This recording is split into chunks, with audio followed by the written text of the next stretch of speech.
வணக்கம் மக்களே! ஒரே ஒரு கப்பு ரவை வச்சுட்டு ஒரு அருமையான புட்டு தாங்க செய்ய போறோம். எப்படி செய்யலாம்னு சொல்லிட்டு தெரிஞ்சுக்கலாம் வாங்க. ஃபர்ஸ்ட்டு அதுக்கு ஒரு பாத்திரம் எடுத்துக்கிட்டேன். அதில 2 கப் அளவுக்கு தண்ணீர் ஆட் பண்ணி, தண்ணி நல்லா சூடாகட்டும். ச அதே சமயம் ஒரு தவா எடுத்தாச்சு. அதில 1 கப் அளவுக்கு நான் ரவை எடுத்துக்கிட்டேன். உங்களுக்கு எத்தனை வேணுமோ அத அளவா வச்சுக்கோங்க. இந்த ரவையை பார்த்திங்கன்னா ஒரு 2 நிமிஷம் போல் நல்லா வறுத்து எடுத்துக்கலாம். தீயவும் கூடாது.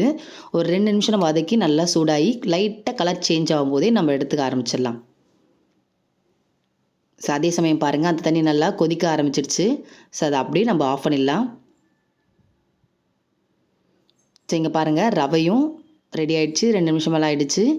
இதை எடுத்து ஒரு பிளேட்டில் வந்து வச்சிடலாம். இந்த தண்ணியும் ரவையும் பார்த்திங்கன்னா நல்லா சூடாகட்டும்.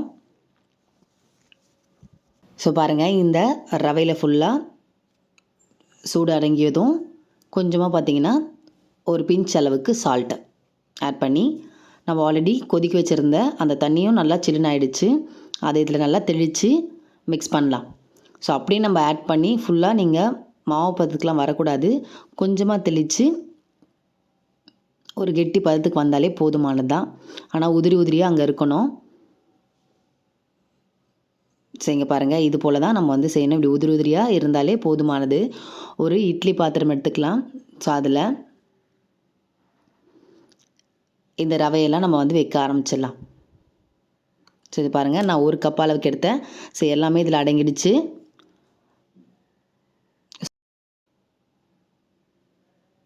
ஸ்டவ் ஆன் பண்ணிக்கலாம். இட்லி பாத்திரத்தில் நான் 1/2 லிட்டர் அளவுக்கு தண்ணீர் ஆட் பண்ணி நல்லா தண்ணி சூடானதும் நம்ம இதை வைக்க ஆரம்பிச்சிடலாம்.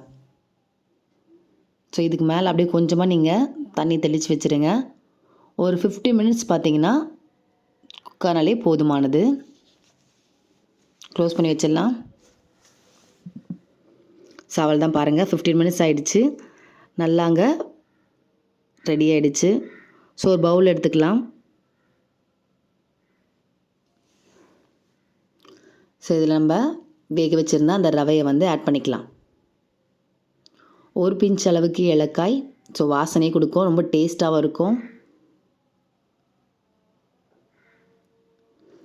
1/4 கப் அளவுக்கு சர்க்கரை, 1/2 கப் அளவுக்கு துருவிய தேங்காய்.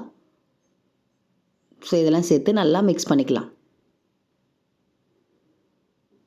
நம்ம வந்து தேங்காய் ரொம்ப ரொம்ப நல்லது, ரொம்ப டேஸ்ட்டாக இருக்கும். இதுக்கு சேர்த்துலாம் மிக்ஸ் பண்ணி அப்படியே கொடுக்கலாம். இது உருண்டையாகவும் கொடுக்கலாம், புட்டு போல் பார்த்திங்கன்னா இதை செஞ்சு கொடுக்கலாம்.